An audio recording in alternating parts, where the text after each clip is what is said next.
Spoštovane poslanke, poslanci. Ministrica za izobraževanje, znanost in šport, doktorica Maja Makovec Brenčič, je v državnem zboru predstavila predlog sprememb zakona o športu, ki je v veljavi od leta 1998.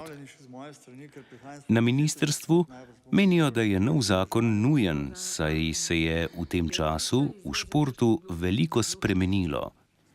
Prenovljenega zakona se verjetno še najbolj veselijo športniki invalidi, saj prinaša številne rešitve na področju njihovih pravic. Še posebej bi izpostavila področje športa invalidov.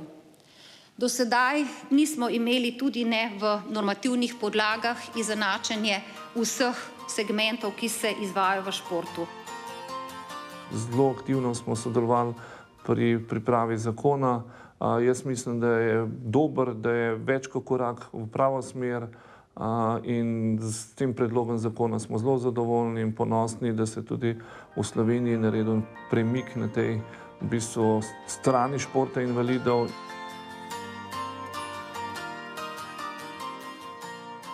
Pa to zakona napostavlja naše športnike kot enakopravne proti drugim športnikom. To pomeni, da bodo vsi športniki tako zdravi, invalidni, enakopravni tudi invalidni in gluhi športniki, ki je enako pomembno. Vrhunskih športnikov invalidov, ki tekmujejo na vseh ravneh mednarodnih tekmovanj, je v državi 200. Tekmujejo pa v 43 športnih panogah. Športniki invalidi bodo z uveljavitvijo tega predloga zakona v nagrajevanju, socialnih in zdravstvenih pravicah izenačeni z vrhunskimi športniki neinvalidi.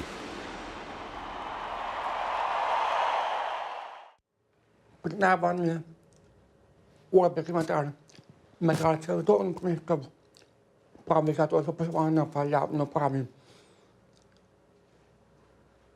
možnost nadaljnjega sodelovanja po končani športni karieri, možnost privabljanja izredne pokojnine.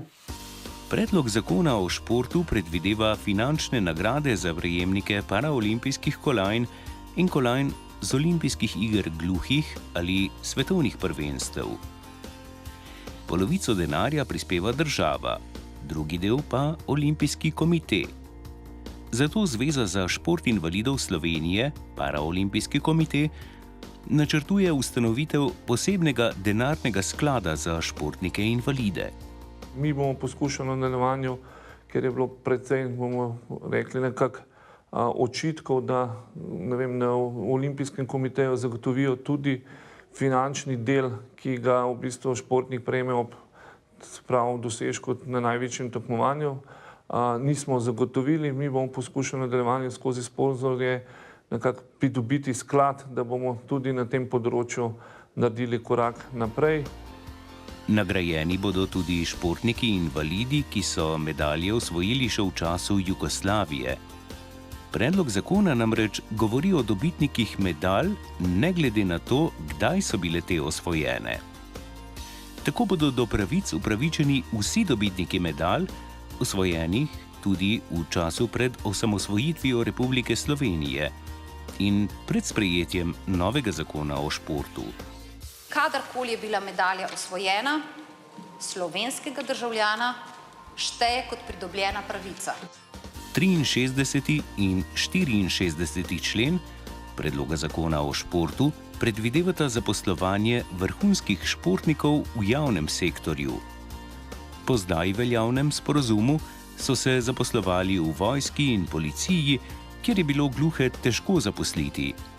Po novem predlogu zakona pa se bodo gluhi lahko zaposlili tudi v drugih službah javne uprave. Ta zakon enači vse pravice za vse, ki sodijo v šport invalidov, tudi v primeru možnosti zaposlovanja. Zato smo tudi odprli več nivojev teh možnosti, celo do lokalne ravni. Res pa je, da mora delodajalec poskrbeti za posebne pogoje, da je možno izvajanje delovnega razmerja v skladu z specifikami in potrebami posameznega športnika. Če ne bo prišlo do nepredvidenih zapletov pri sprejemanju zakona, bi ta lahko začel veljati še letos.